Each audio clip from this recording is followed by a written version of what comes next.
Was there ever a time in your life when you went to your bank account and no matter what was in there, you said, man, I am a sinner. I'm just a flat out sinner. I'm spiritually poor. I'm spiritually bankrupt. I'm reminded that anytime I think that I've got it together, anytime that I think I'm good, anytime that I think my morality, my honesty, my integrity, my love is up to snuff, Jesus tells me it's not. It's not. I'm not good. You're not good. We like to think that, hey, I'm a pretty good person. But in our heart of hearts, we fool ourselves. We do. Because constantly we live our lives. We live our lives trying to look better than we are. We live our lives trying to manipulate and sneak and just say things in a different way so we don't look bad. So that we can look better. Always trying to fool. Always trying to manipulate. Always trying to put on a different face. We just do.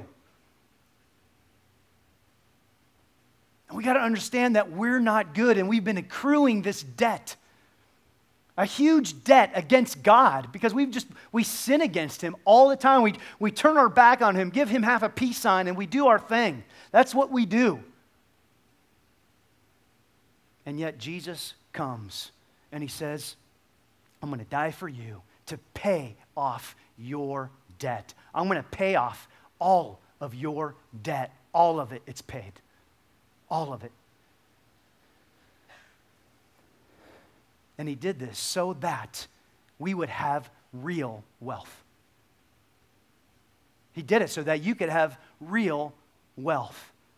When you come to Jesus, when you know Jesus, you are adopted into His family. You're adopted into God's family. You're a son, you're a daughter of the Most High King, the Lord of heaven, the Lord of earth. That's a good family to be in. It's a good family. You're a co-heir. A co-heir. He gives you, Jesus, His righteousness. He gives you His righteousness, His perfect life. He says, this is you. It's you. I'm going to cover you. He then gives us the power to live. He gives us the power to live this life through the Holy Spirit. Friends, He came to give you real wealth. That is real riches. It's real riches. And when you get that, you begin to look at your physical riches differently. You begin to look at your physical riches differently. You just do. You can't help it. Let me give you an example. I want you to imagine that you're dying, and you know it.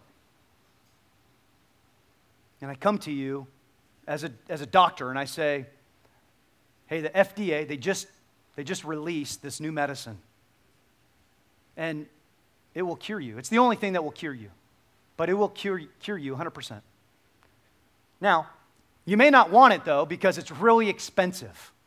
It's really expensive. You may not want it. You may have to end up selling your house, moving in with a friend. You might have to sell off your iPad, your flat screen, a little bit of stock. So, I don't know. You'd look at me and you'd say, are you absolutely joking me? Of course I want it. Of course I do. What good is the iPad? What good is the flat screen if I don't have that medicine? What good is it? And we see that understanding and we get perspective. And all of that, of course, pales. Knowing the preciousness of Jesus and knowing what spiritual riches are and having life in Him pales in comparison.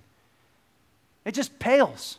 And to you who know Jesus, how precious He is, that when He was on the cross and He said, it's finished, that debt's paid, and knowing that we brought nothing to the table.